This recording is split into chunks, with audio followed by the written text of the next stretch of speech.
இறையேசுவில் அன்பானவர்களே, புனித வாரத்தில் நுழைந்து முதல் நாள் திங்கட்கிழமை திருப்பலி கொண்டாட்டத்தில் கலந்து கொள்ள வந்திருக்கின்ற நம்மை நமது ஆன்மீகத்தில் இன்னும் கூர்மைப்படுத்த இறைவன் விழைகின்றார். எந்த அளவிற்கு நான் இந்த ஆன்மீக வாழ்க்கையில் மிகுந்த அக்கறை கொண்டவனாக வளர்ந்து கொண்டிருக்கின்றேன் என்று சிந்திப்பதற்கு சிறப்பான ஒரு அழைப்பை இன்று கொடுக்கின்றார்.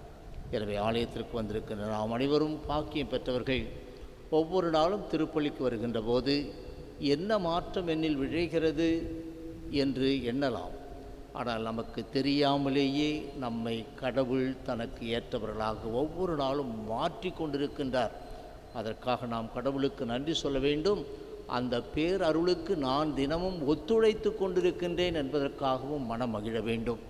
எத்தனையோ பேர் நமது பங்கில் இருக்க நீங்கள் மட்டும் கோவிலுக்கு வந்திருக்கின்றீர்கள் என்றால் ஏன் ஒரு சில நேர் இந்த தொலைக்காட்சியின் வழியாகவும் பார்த்து கொண்டிருப்பார்கள். அவர்களும் ஒருமித்த கருத்தோடு திருப்பலியில் பங்கெடுக்கலாம். அவர்களுக்கும் இந்த அருள் கிடைக்கிறது. இன்று யூதாஸ், மரியா, இந்த இரண்டு பெண்கள், அவர்களோடு சேர்ந்து லாசர், இவர்களை கடவுள் எப்படி பயன்படுத்துகின்றார் என்று நமக்கு வலியுறுத்துகின்றார்.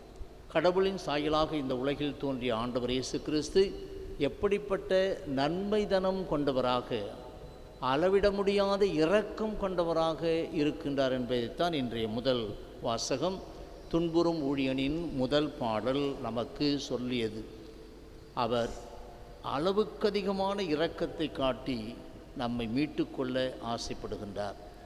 அதே இரக்கத்தை நாமும் காட்ட வேண்டும் என்று இரண்டாவது பகுதி முதல் வாசகத்தில் நமக்கு சொன்னது. எனவே அப்படிப்பட்ட இறைமகன் இயேசுவோடு எனக்குள்ள ஆன்மீக உறவு என்ன? அவருடைய மகத்துவத்தை அதிகப்படுத்துகின்றவனாக நான் இருக்கின்றேனா, அல்லது அந்த மகத்துவத்திற்கு களங்கம் ஏற்படுத்தக்கூடியவனாக நான் இருக்கின்றேனா? என்னுடைய செயல்பாடுகளோ பிறரோடு இருக்கின்ற அந்த பிறர் அன்பு கலந்த அந்த செயல்பாடு இயேசுவை என்னில் பிரதிபலிக்க வைக்கிறது. கோவிலுக்கு வந்து பிரச்சனைகம் இல்லாது இருக்கின்ற போது நாம் செத்த விசுவாசிகளாக மாற்றி விடுவோம். ஏனென்றால் விசுவாசம் இருக்கிறது, அது செயலில் அல்ல. செயலில் இல்லாத விசுவாசம் செத்த விசுவாசமே. எனவே நாம் பிறரோடு அதை பகிர்ந்து கொள்ளக்கூடியவர்களாக இருக்க வேண்டும். மார்த்தா எவ்வளவு விலை உயர்ந்த நறுமண தைலம், இலாமிச்சை என்ற நறுமண தைலம் 120 கிராம், அதனுடைய விலை ஒரு மனிதன், அந்த காலத்தில் ஒரு மனிதனுடைய ஒரு ஆண்டு வருமானம், ஒரு ஆண்டு வருமானம் முழுவதையும் மரியா இயேசுவுக்காக அர்ப்பணிக்கின்றார். இதுதான் நாம் இயேசுவுக்கு கொடுக்கின்ற மரியாதை, மதிப்பு. அளவிட முடியாத மதிப்பு கொண்டவர் அவர்.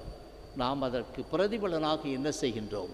மரியா முழுவதுமாக ஓராண்டு வருமானம் முழுவதையும் ஆண்டவருக்கு அர்ப்பணிக்கின்றார்.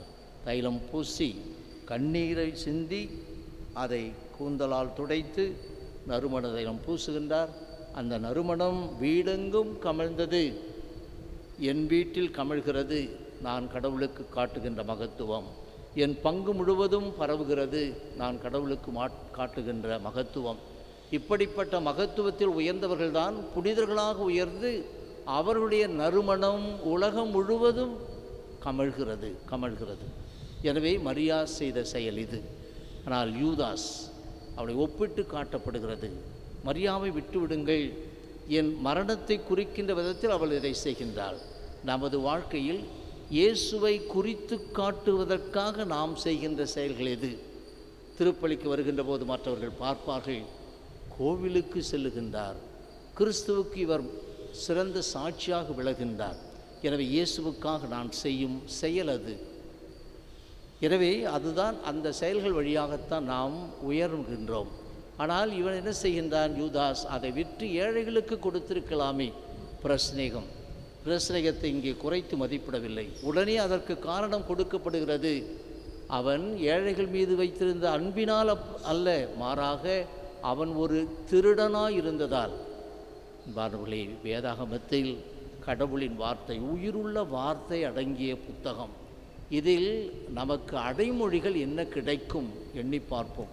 நான் ஒரு கதாபாத்திரமாக இதில் இருந்தால் எனக்கு என்ன அடைமொழி கிடைக்கும்? யூதாஸ் இரவு முழுவதும் ஜெபித்து தேர்ந்தெடுத்தார், அப்படிப்பட்ட ஒரு சீடன். ஆனால் அவனுக்கு கிடைக்கின்ற பட்டங்கள் எல்லாம் என்ன? துரோகியாகிய மாறிய யூதாஸ் இஸ்காரியோத்து, துரோகி. அடுத்தது இங்கே திருடன். எப்படிப்பட்ட பெயரை அவன் சம்பாதித்து கொள்ளுகின்றான்? இதற்கு அடிப்படை காரணம் அவன் பணம் மீது வைத்திருந்த அந்த பற்று. நான் அவனை காட்டி கொடுத்தால் நீங்கள் எனக்கு என்ன கொடுப்பீர்கள்? இதுதான் யூதாஸுடைய மனநிலை.